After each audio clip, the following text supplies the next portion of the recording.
Hello, and welcome back to another We Are Sunderland team news video. First of all, Joe, how are you doing after managing all them stairs? Because I've one nearly keeled over again. Doesn't get any easier, does it, no matter how many times we do it? Nah, the winter cold as well, that hasn't helped. Two changes from the Sunderland side that were beaten at Norwich City. Chris Rigg and Dan Ballard come in, Romain Mundle and Callum Styles dropping to the bench.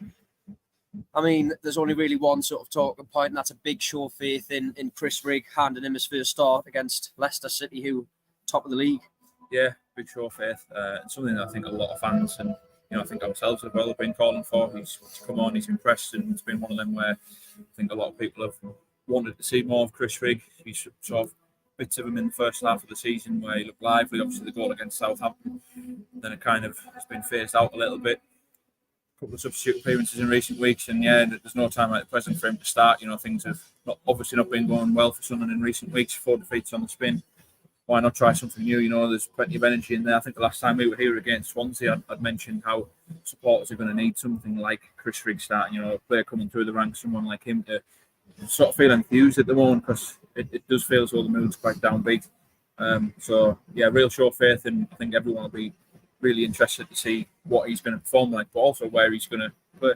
Yeah, that's pull the team up there, what we think it's going to look like.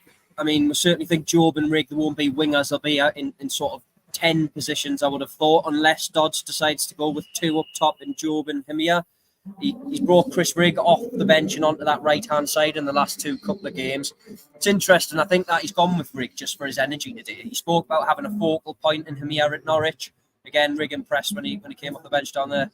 Yeah, and I think you're right in terms of it just with that having that bit of energy, because there's so many times lately where it's been a little too laboured, hasn't it? And not just in the final third, you could say right there through the field. Hemia was left on a bit of a hiding to nothing really down at Norwich, rarely involved in the game. There's a couple of times we saw a little bit more pressure in front than what we have seen earlier in the season, but ultimately he was isolated and not a lot left there. So bit of energy in and around him. One thing that does stand out with that setup, if he's going to be like that, is obviously the lack of width. Got Ballard and Romain Mundle on the bench, but it seems like a very narrow system. The onus will be on Trey Hume and Leo Kjelder. Can Kjelder sort of perform that? It might be sort of see things shifting around, sort of rotating past him, like we saw against Swansea. Kjelder might drop in, Hume might tuck up into a midfield. We could see a lot of that again tonight, which could be considered risky considering what we saw against Swansea, but something a little bit different. Mike Dodds said he wouldn't be afraid to play a back three again, and we always keep going back to that Leeds United game back in December where he played a similar sort of system, and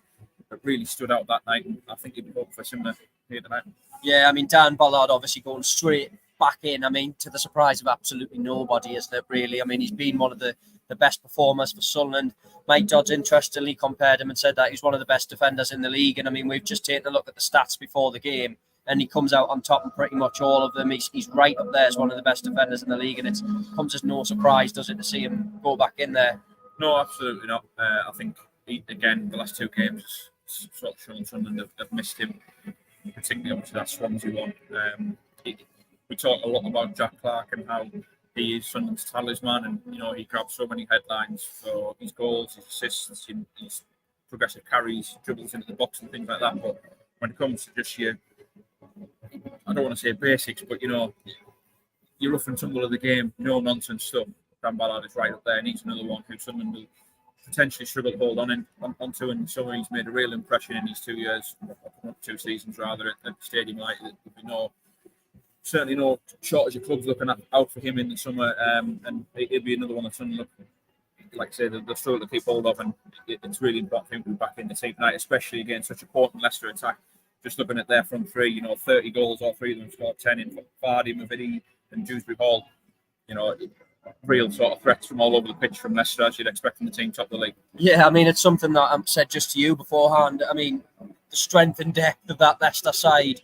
I mean, you look at the bench, you've got Iheanacho, Albright. I know he's slightly towards the latter end of his career, but you've got Wilfred and Ndidi. I mean, that is a strong bench, and if Sunderland are to get something from this game, then they'll need to be at their very best. We know that Leicester themselves, they haven't won in the last 3. It's a big night, I think, at the Stadium of Light. And then just to go back to Chris Rigg, I mean, we've touched about the show of faith, but that if Sunderland are to keep him as well, beyond he needs to have opportunities like tonight as well, doesn't he? Yeah, and what a chance for him as well. There's I know that the gap was closed, and there's very much a title race going on in the Championship now, and the promotion race. Leicester have lost the last 3 in the league.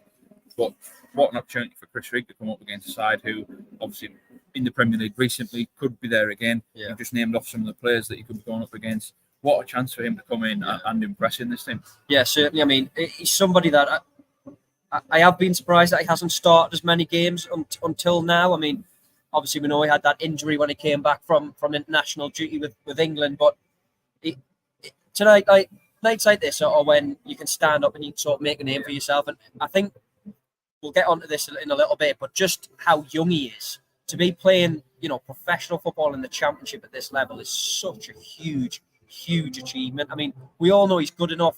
He scored against Southampton, I think it was earlier this year. Just on the age thing, obviously Job again start. I know there's been lots of talking points about him and whether he should be, rested. Mike Dodds spoke about that at his press conference and said, look, we'll go off all the data. Nothing to suggest that he needs a rest just yet. Just on his age, I mean, I was comparing how Job had done in comparison to his brother at this sort of same stage of the career, and albeit Jude was at Dortmund, I think it was his first season in Dortmund, but Job has played a heck of a lot more minutes than Jude had at this stage of his career. Now, again, something that I've mentioned is fear of burnout. I mean, what do you think?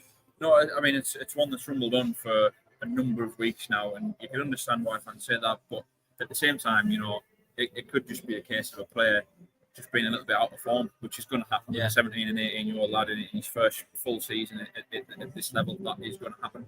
I think one thing that this system does, it probably suits Job more. Get more of a structured position.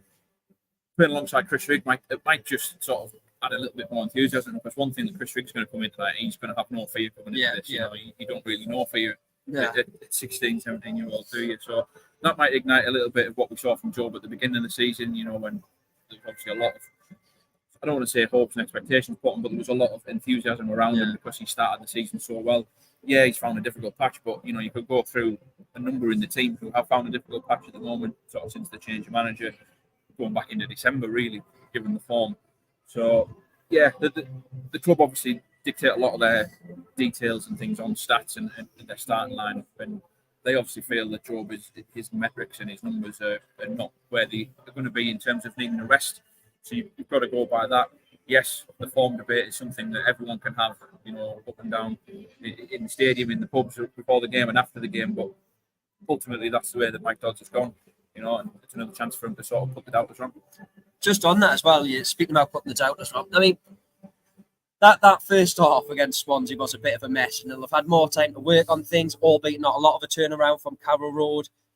Are you surprised to see him go with it this early and against Leicester? I mean, we've spoken about the Leeds game and it being an impressive part of his early tenure. Are you surprised this early? Because for one, I thought he would have stuck with maybe 4 at the back. We saw when Sunderland changed to that, that they actually got a bit of a foothold in the game, and I thought they were vastly improved. So it points fingers to the system being the problem. Absolutely, and being a Carrow Road on Saturday, it was no surprise whatsoever that they went and reverted to a back 4. Yeah. So there is an element of surprise to it.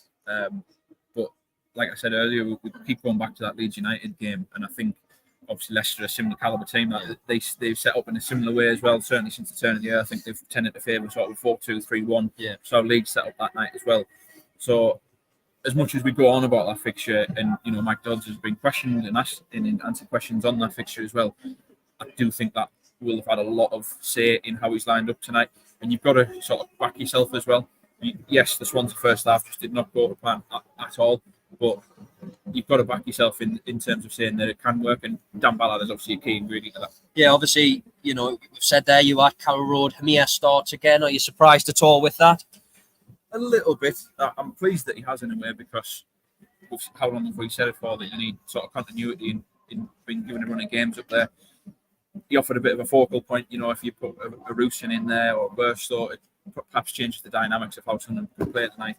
He gives them a little bit more of a direct outlet if they need it. And then you've got that little bit of energy in and around him in Rigg and Job.